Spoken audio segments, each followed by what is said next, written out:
Welcome to a Red Army special, and it is a special. I'm going to use the word special so many times, it'll absolutely hack you off to bits, but I don't care, because we have a special guest in the studio, my old pal Mikkel Beck. Good to have you back on Teesside, Mikkel. Thank you for being back. Yeah, it's been a while, but I'm so happy being back. Yeah. You've got the busiest of schedules ahead. I mean, I know you're leaving us within hours, a matter of hours, but been back to the old haunt, had a quick lunch in Central Park, saw the old, well, still the owner, Idris.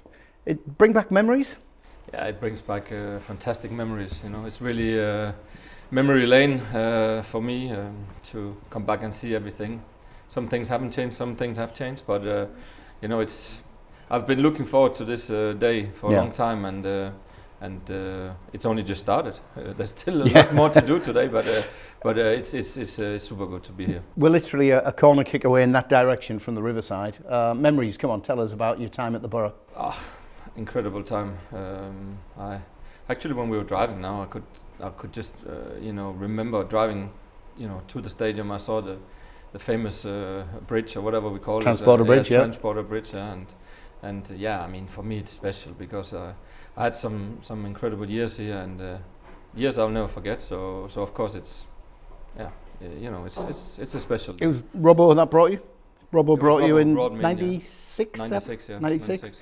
And you played all the way through until when 99. did you go? 99. Yeah. What an era that was. I mean, you had the likes of Janino, Schwarzer all come in, Ravanelli. Jan Åge Fjørtoft wasn't too far away. It was that move to the riverside, wasn't it? And how Robbo was able to gel what was, people in my era, the best team I've ever seen at Middlesbrough. Yeah, I mean, I think it was a special time and moment for the club and the town itself. The team had just moved into the new stadium, which had been built 1 year before I came. Mm-hmm. Big players coming in. Juninho just more or less arrived 6 months before. Barmby, even the team itself had some really good players. Jan Åge Fjørtoft also, and then the summer I signed. It was they just moved up a gear and signed big players like Ravanelli, Emerson, myself, and we all came here because it was the town and the club everyone talked about in Europe at that time. I mean, it was a new era. Brian Robson bringing this incredible team together, and so we all wanted to be part of it, and I think everyone will remember it. Everyone, at least who were there, they will still remember it as a fantastic time. We've got lots to talk about in a short space of time, so I'm not going to drag it out. But any particular funny stories, any particular memories that stick out? I mean, there must be a Ravanelli story there, or what was Juninho like in training?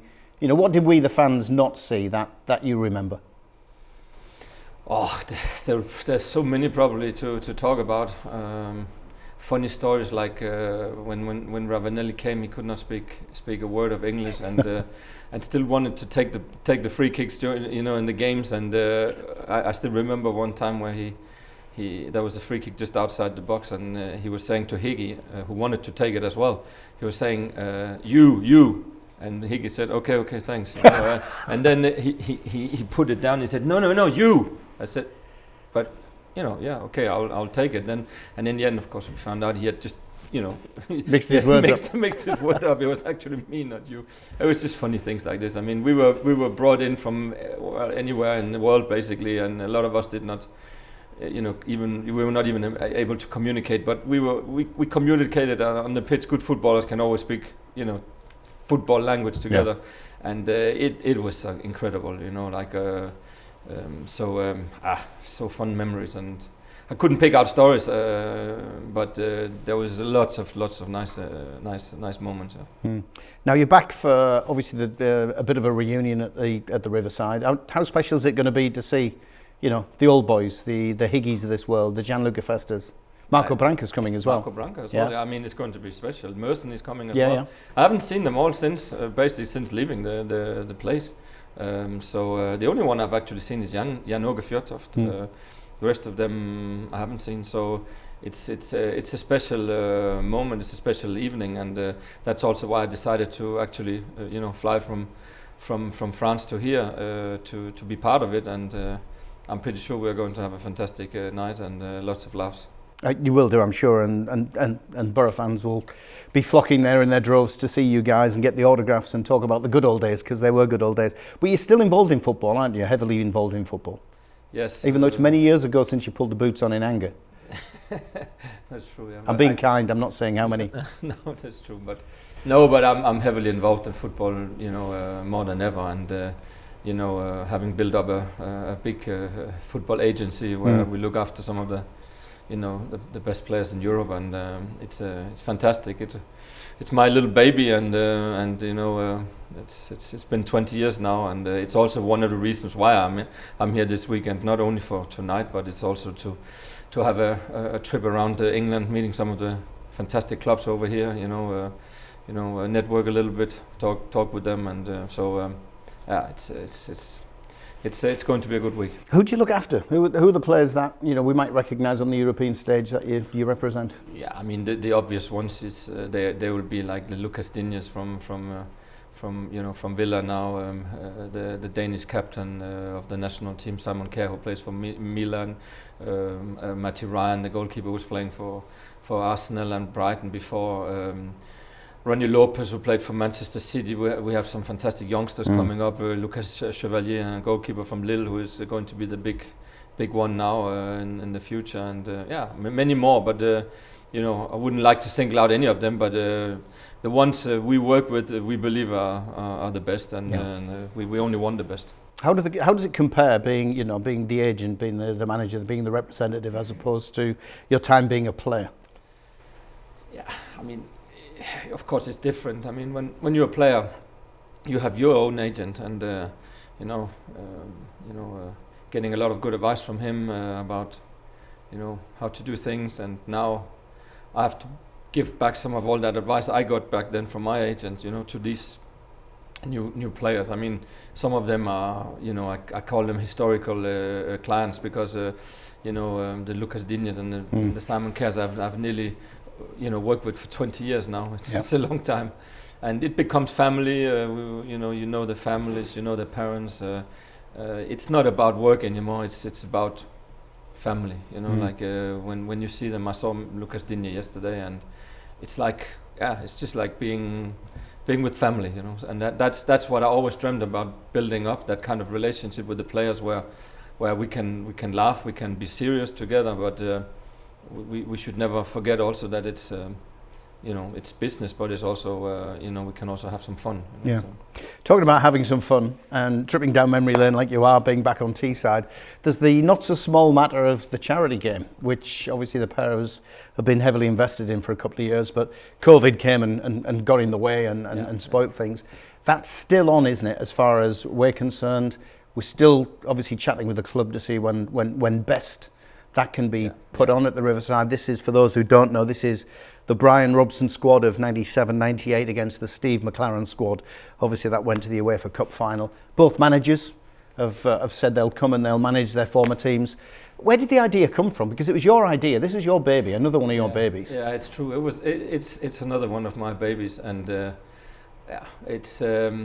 it came during COVID, where we all sat, probably, I don't know where in the world, we all sat down and couldn't really move a lot and couldn't do a lot. Everything was at a halt, and we all became a little bit creative. And I remember, reading social medias and all those people who were suffering, and even, very, very tragical stories about people, losing loved ones, and especially up in this area here, where I had got so much love from the supporters, and I just suddenly got this idea that we players should try and pay back some of all this support that the supporters have given us over the years, us who had played here, us who had liked living here, and who had now suffered so much, and the best way we could do it was to come back and play one last game,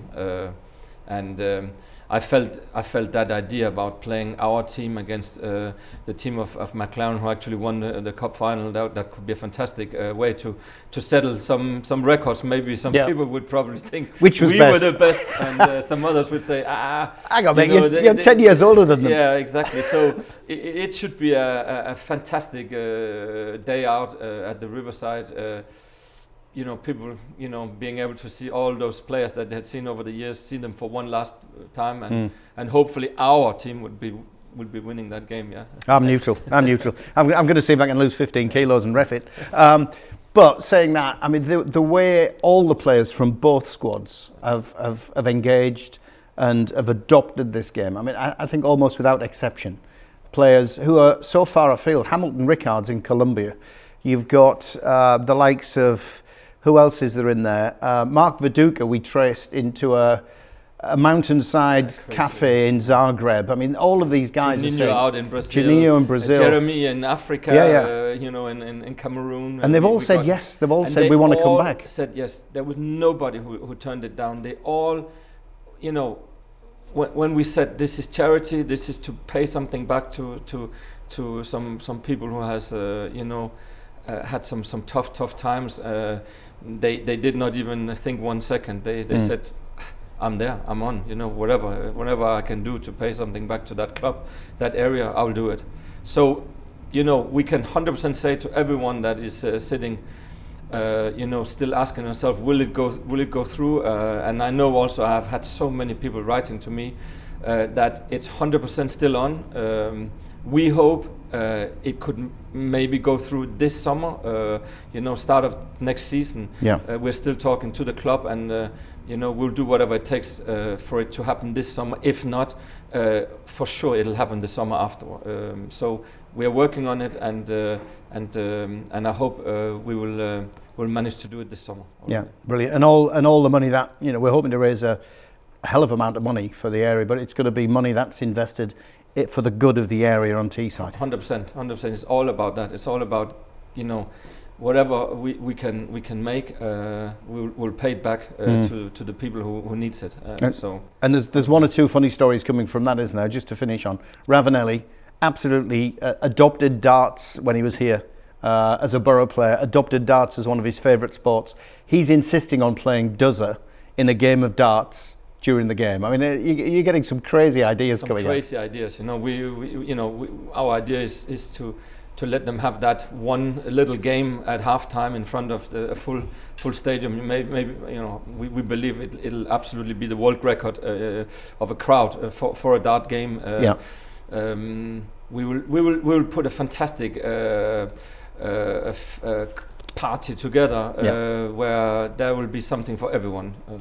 So and the whole of Teesside can benefit from it. Exactly, and we have many ideas. We have lots of ideas. Crazy ideas, absolutely crazy. Absolute pleasure to see you. I know you're busy. You've got to run off, Mikkel. Welcome back to Teesside. It's fantastic to see you. Thank you. We'll catch you next time. See you.